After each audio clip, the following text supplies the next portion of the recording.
কি ভিডিও করার মতো কন্টেন্ট খুঁজে পাচ্ছ না?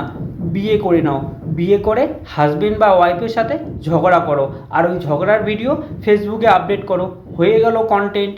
আর তাও যদি না পারো, তুমি তোমার বরের উপরে হাঁড়ি কড়াই বাসনপত্র যা পাবে চোখের সামনে ছুঁড়ে মারবে আর ভিডিও করবে, আর ওই ভিডিও ফেসবুকে আপডেট করবে, হয়ে গেল কন্টেন্ট। তাও যদি না পারো, তাহলে হাজবেন্ডকে বলবে ভিডিওটা অন রেখে তোমাকে আস্তে করে মারতে, তুমি তখন নেকু মামুনি সেজে ঢং দেখিয়ে কান্না করবে, আর ওই ভিডিওটা ফেসবুকে আপলোড করবে, আর বলবে যে দেখো গাইস, আমার বর আমাকে ভালোবাসে না, আমার বর শুধু আমাকে মারে। দেখবে তোমার ভিডিওতে কমেন্ট আর ভিউজের ঝড় বইছে, আর তোমাকে সব ছেলেরা যারা বিয়ে করেনি তারাও এসে তোমাকে সিম্প্যাথি দিচ্ছে। আর তাও যদি না পারো, লাজ লজ্জার যদি মাথা খেয়ে থাকো, তাহলে ফেসবুকে এসে শাড়ি কীভাবে পরে, প্যান্ট কীভাবে পরে, সায়া কীভাবে পরে, এগুলোর ভিডিও বানিয়ে আপলোড করবে। বুঝেছো তো?